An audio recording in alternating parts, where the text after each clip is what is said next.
I bet you didn't know that Israel and Iran, two countries you see at each other's throats on the news, were once the closest of allies. This is gonna blow your mind. If you were to look at the news today, on June 16th, 2025, you'd think Iran and Israel have always been at each other's throats.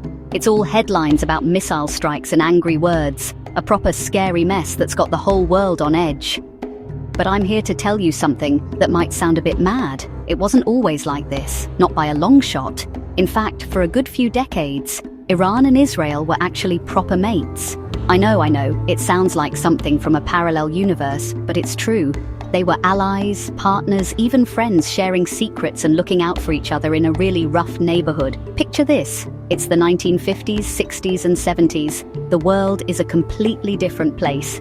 Israel is a brand new country, feeling a bit lonely and surrounded by Arab neighbors who weren't exactly rolling out the welcome mat. And then you've got Iran, this massive ancient country ruled by a fella called the Shah. He was all about modernizing his nation, decked out in fancy suits and keen on being pals with the West. While most of the Muslim world was giving Israel the cold shoulder, Iran did something radical. It became the second Muslim-majority country to recognize Israel, basically saying, "All right, you're here, let's get on with it." This wasn't just a polite nod, it was the start of a deep and strategic friendship. This partnership was dead practical, you see.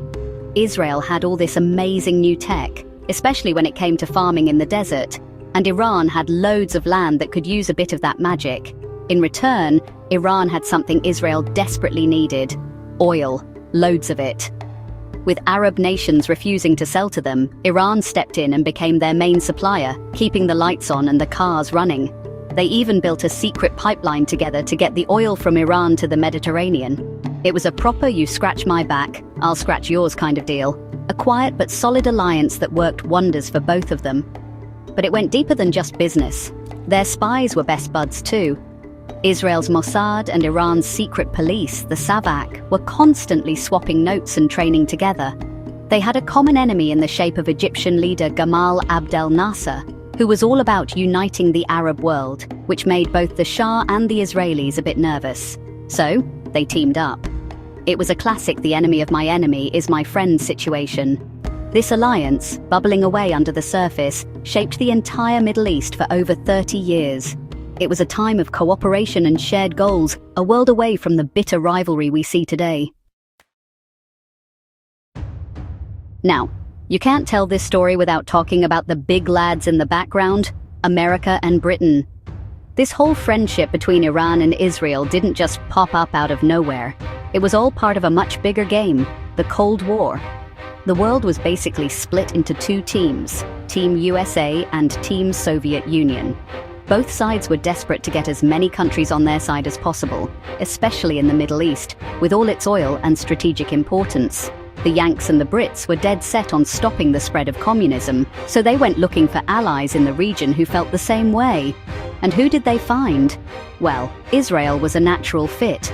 It was a democracy, friendly to the West, and a solid foothold in a tricky part of the world. Then there was Iran under the Shah. The West had actually put him back on his throne in 1953 in a coup they helped organize, so they knew he was their man. The Shah hated the Soviets and was all for capitalism and Western culture.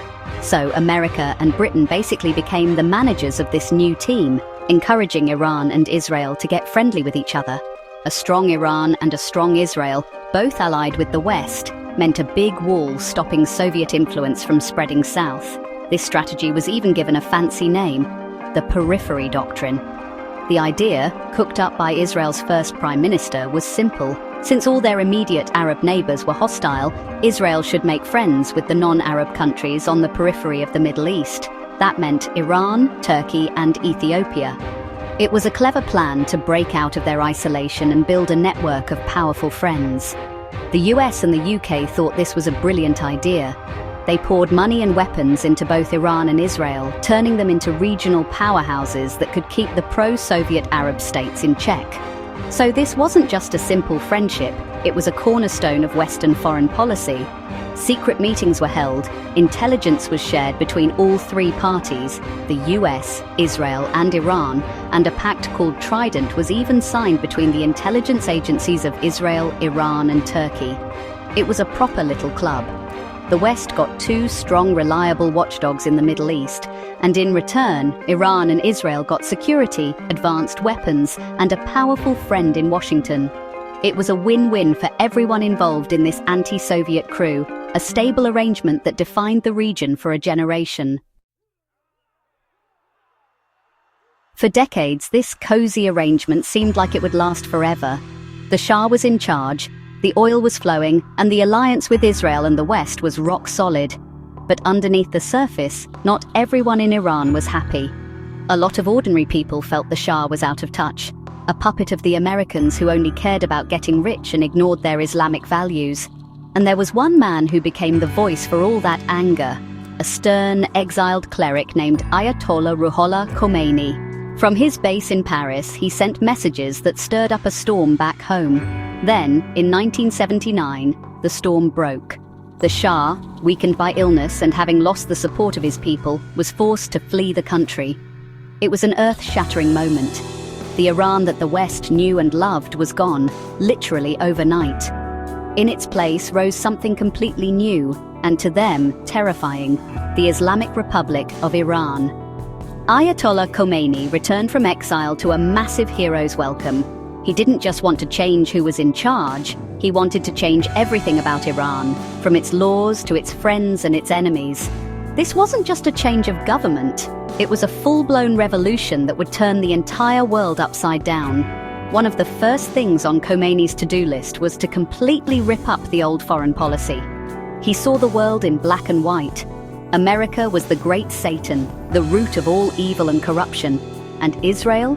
Israel was the little Satan, an illegitimate state, an insult to Islam, and a dagger planted by the West in the heart of the Muslim world. There was no room for discussion or diplomacy.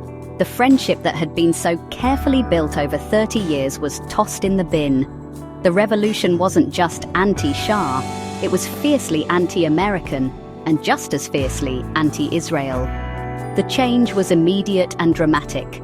The Israeli embassy in Tehran was shut down, and in a massive symbolic gesture was handed over to the Palestine Liberation Organization, PLO, led by Yasser Arafat, who was invited to Iran as a guest of honor. All official ties were cut, trade deals were cancelled, and the oil pipeline was shut off. The language changed from quiet cooperation to loud, angry condemnation. From this moment on, opposing Israel wasn't just a policy for Iran, it was a sacred duty, a core part of its new identity. The revolution had created a deep, ideological chasm between the two nations that seemed impossible to cross. The split wasn't just a political falling out, it was personal and ideological. For the new leaders in Tehran, Israel represented everything they hated about the old regime. It was a symbol of Western interference and a betrayal of the Palestinian cause, which the Ayatollah now championed with a passion. The very existence of a Jewish state on land they considered to be Muslim was an affront. So, Iran's new mission was clear: to challenge and ultimately erase what they called the Zionist entity. This wasn't just tough talk, it became the driving force behind Iran's actions in the Middle East for the next 4 decades. For Israel, this was an absolute nightmare. They had just lost their most powerful non-Arab ally in the region. Suddenly, a huge, wealthy, and strategically important country on their doorstep had gone from being a partner to a sworn enemy dedicated to their destruction. It was a massive strategic blow. The periphery doctrine was left in tatters. The days of sharing intelligence and getting cheap oil were over. Now, Israel had to face a new and unpredictable threat, one that was motivated not just by politics but by a deep-seated religious ideology that you couldn't negotiate with. The first real test of this new reality came with the rise of groups dedicated to fighting Israel. Iran couldn't just march its army over to attack Israel directly, so it found another way to wage its war. It started funding and training militant groups who shared its anti-Israel vision. The most famous of these is Hezbollah, or the Party of God, which was formed in Lebanon in the early 1980s with the help of Iran's Islamic Revolutionary Guard Corps, IRGC. Iran gave them money, weapons and training, turning them into a powerful fighting force right on Israel's northern border. This marked the beginning of a new kind of conflict, a proxy war. Instead of fighting each other head-on, Iran and Israel started fighting through other groups. Hezbollah in Lebanon and later groups like Hamas and Islamic Jihad in the Palestinian territories became Iran's long-range weapons against Israel. For Iran, it was a clever way to put pressure on its enemy without risking a direct war. For Israel, it meant facing a constant low-level threat from heavily armed groups on its borders, all backed and directed by Tehran. The friendly neighborhood had officially become a very dangerous one. Now here's where the story gets even more complicated and honestly, a bit weird. Just as Iran and Israel were becoming the bitterest of enemies in public, they were doing secret deals in private. In 1980, Iran's neighbor Iraq, led by Saddam Hussein, invaded. This kicked off a brutal 8-year war that cost hundreds of thousands of lives. Iran was in a desperate spot. Its army, which had been purged after the revolution, was in chaos. And thanks to its new anti-Western stance, no one wanted to sell them the American-made weapons and spare parts they desperately needed to fight back. Who did they turn to? You guessed it, Israel. It sounds bonkers, but from Israel's point of view, it made perfect sense. As much as they hated the new regime in Tehran, they hated Saddam Hussein's Iraq even more. Iraq was a major Arab power that had fought against Israel in previous wars, and the Israelis saw Saddam as a much bigger and more immediate threat than the Ayatollah. The thinking was, let our two enemies fight each other and wear each other down. So, in one of history's great ironies, Israel secretly started selling weapons to the very country that was publicly calling for its destruction. This wasn't just a one-off deal. Throughout the early 1980s, Israel supplied Iran with millions of dollars worth of arms, from anti-tank missiles to fighter jet parts. It was all done through a network of shadowy arms dealers and intermediaries, a classic cloak and dagger operation. For Israel, it was a way to weaken Iraq, make a bit of money, and maybe, just maybe, rebuild some kind of link with factions inside Iran who might be more moderate. It was a massive gamble, based on the old principle that the enemy of your enemy is, for a time at least, your business partner. This all blew up into a massive global scandal in the mid-1980s with something called the Iran-Contra affair.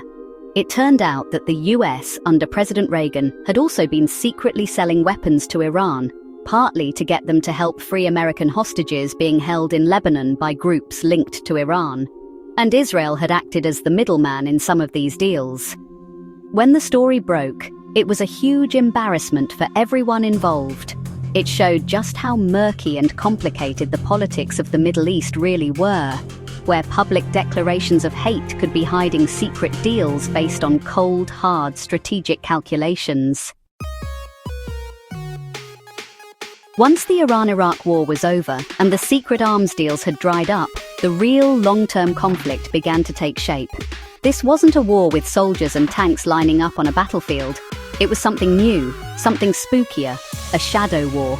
This was a war fought in the dark, using spies, assassins, computer hackers, and proxy militias. It was a way for both Iran and Israel to hurt each other badly without ever having to admit they were directly at war. It was deniable, it was dirty, and it has defined their relationship for the last 30 years. For Iran, the main weapon in this shadow war was its network of proxies.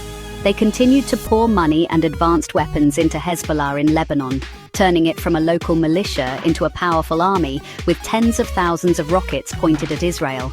They also built up support for Palestinian groups like Hamas in Gaza.